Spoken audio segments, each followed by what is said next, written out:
Question 2. Yep. Aged అనే ఒక influencer ఉన్నాడు. Top influencer. సో, ఆయన కొన్ని షూస్ చూపిస్తుంటాడు. కొన్ని మాట్లాడుతుంటాడు. కొన్ని బ్రాండింగ్స్ గురించి చెప్తుంటాడు. కొన్ని తమ్ముడు నేను ఇది చేసినా అని చెప్పేసని కొన్ని నాకు ఫేకో వాటెవర్ నాకు తెలీదు. సో, డబ్బులేసేసిన అంటాడు. ఈ ఈ దందా అంతా మీకేమనిపిస్తుంది? అసలు ఏంటి దాని గురించి ఏమైనా ఐడియా? నేను మేబీ ఈ టాపిక్ గురించి ఆల్మోస్ట్ ఒక హ్మ్. 5 months బ్యాక్ నుంచి మాట్లాడుతున్నానేమో. యాహ్! అండ్ 5 months బ్యాక్ నా యూట్యూబ్‌లో ఒక వీడియో చేశాను. టాక్సిక్ ఇన్‌ఫ్లుయెన్సర్స్ అని. యాహ్! ఎందుకంటే ఎవరు తెలుసుకోని పాయింట్ తెలియని పాయింట్ ఏంటంటే అన్న. పిల్లలందరూ పాడైపోతున్నారు. అవును. లైక్ మ్యానిపులేషన్ గురవుతున్నారు. ఎందుకంటే కరెక్ట్‌గా చెప్పాలంటే అడుక్కు తింటున్నారు. వాళ్ళ వీడియోస్‌కి వెళ్ళి మీరు చూస్తే నేను ఇది ఇస్తున్నా, నేను అది ఇస్తున్నా, లేకపోతే నీకు ల్యాప్టాప్ ఇస్తున్నా, నీకు ఫోన్లు ఇస్తున్నా, లేకపోతే నీకు ఇంకేదో చదువుకోవడానికి ఆన్లైన్ చదువుకోవడానికి ఫ్లిప్ ఫోన్ కావాలంట, లేకపోతే ఐఫోన్ కావాలంట ఆన్లైన్ లో చదువుకోవడానికి. సో ఇవి ఇస్తున్నా అవి ఇస్తున్నా అనేటప్పటికి జనం అందరూ పిల్లలందరూ మీరు కమెంట్స్ లో చూస్తే అడుక్కునే వాళ్ళ తయారవుతున్నారు తప్ప క్యారెక్టర్ లేకుండా తయారవుతున్నారు.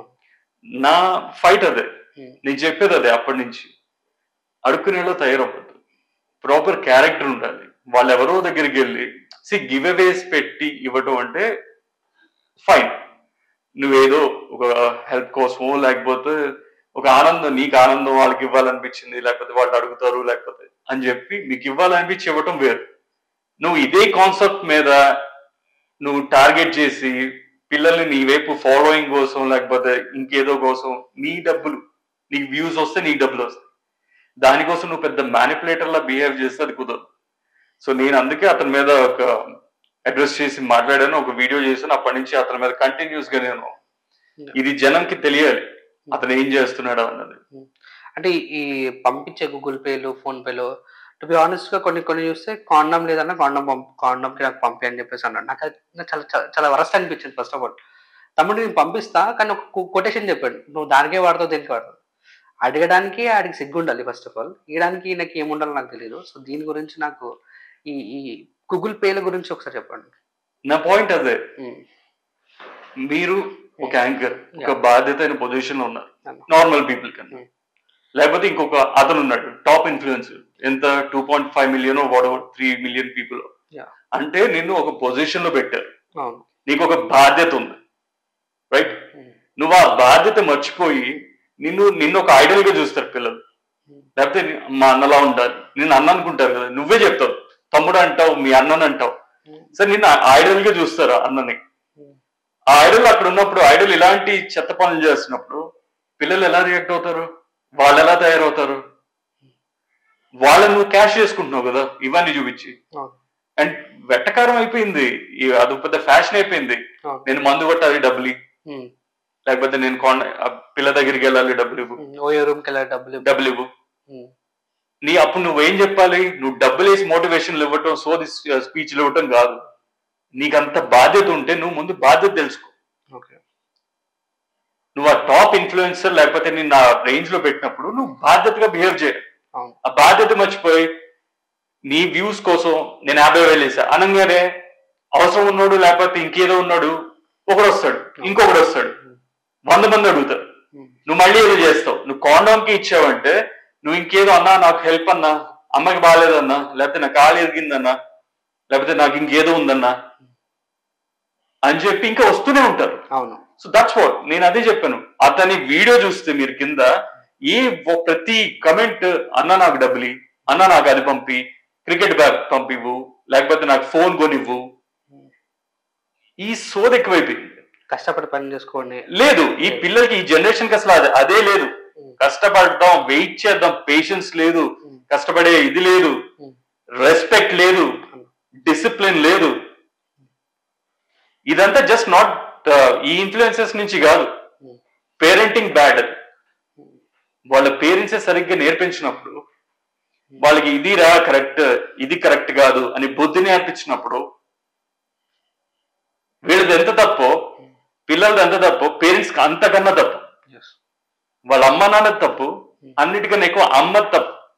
ఇప్పటికి నేను మా అమ్మ అంటే ఇది నాకు, నేను తప్పు చేస్తాను అనే ఆలోచన నాకు వస్తే ఫస్ట్ గుర్తొచ్చేది మా అమ్మ. అండ్ మీకు ఒక చిన్న విషయం చెప్తాను. ఇది మొన్న ప్రణీత్ హనుమంతుడు జరిగింది టాపిక్ చెప్దాం అనుకున్నా మీరు. లే, అప్పుడు నేను ఒక వీడియో చేశాను అనమాట ఇన్స్టాగ్రామ్. ఓకే. దాని కింద ఒకటి కమెంట్, ఇదేం లఫ్ట్ కాజ్ అన్నా, ఈ లఫ్ట్ కాజ్ గురించి నువ్వేంటి, నీకు లిటరల్ గా చెప్పాలి, మీరు బీప్లు వేసుకోండి, ఎందుకంటే మీకు ఎమోషన్ అర్థం కావాలి. నేను చేసే కాజ్ చేసే ఫైట్ ఏ కాజ్ గురించి అని వీళ్ళు మాట్లాడే మాట ఇదేంట, ఇది ఒక కాజా, ఇది చైల్డ్ సెక్షువల్ అబ్యూజ్ అన్నది ఇది ఒక లోఫర్ కాజ్ అంట, ఇది ఒక లఫ్ట్ కాజ్ అంట. వాడికి నేనేం రిప్లై ఇచ్చానంటే, నీకు జరగకూడదు, ఇంకెవరికి జరగకూడదు, కానీ మీ ఇంట్లో ఆడవాళ్ళకి జరిగినప్పుడు నీ కాళ్ళలోని నన్ను అడిగాను. వాడు పర్సనల్గా వెళ్ళింది జాలే ఇవన్నీ తీసి. సో వీళ్ళు ఎలా తయారయ్యారంటే, ఒక కల్ట్, ప్రాపర్ కల్ట్ అన్నది దానికి చాలా రాంగ్ వేలో కల్ట్ అన్నమాట ఇదంతా. వాడెవడో తప్పు చేస్తున్నాడు, వీళ్ళకి తెలుసుకోలేరు, వీళ్ళకి ఆ నాలెడ్జ్ లేదు, ఆ బుద్ధి లేదు, ఆ వయసు లేదు, ఆ మెచ్యూరిటీ లేదు. ఒకడు తప్పు చేస్తున్నాడు, ఇదిరా ఇది కాదు, పేరెంట్స్ లేరు, చెప్పేవాళ్ళు లేరు కదా, వేరేవాడు చెప్తుంటే వినటం లేదు, గుట్టిగా ఆడవడే చెప్పాడు మా నాన్న అంటావా. మీరు చూస్తే అదేంటి అతన్ని అనే వీడియో కాకపోయినా నేను ఏదో ఒక షూ వీడియో పెట్టినా, తీసుకెళ్ళి పెట్టుకో, ఇవన్నీ ఫేక్ షూస్ కదా, రోడ్డు మీద దొరికేవరా ఇవన్నీ, మా అన్న కాళ్ళకు కూడా పనికిరావు నువ్వు. ఎందుకు రా, అబ్బాయిలు కాదండి, జస్ట్ అబ్బాయిలు కాదు, అమ్మాయిలు కూడా, నీ బతుకు ఎందుకు, నీకు ఇది ఆడ మీద పడి ఏడుస్తావు, వీళ్ళ మీద పడిస్తావు, వ్యూస్ కోసం చూస్తున్నావు, అతన్ని అంటున్నావు గొప్పోళ్ళని లేకపోతే పెద్దోళ్ళని ఫేమస్ అయిపోవటం ఏదో పెద్ద ఫ్యాషన్ అయిపోయింది. నేను ఎంత కష్టపడి రూపాయి ఎంత దాచుకుని, నేను లిటరల్ గా నేను చెమట కక్కితే కానీ నాకు రోజు డబ్బు, నాకు తెలుసు నేను ఎంత కష్టపడి నేను అది సంపాదించుకున్నాను.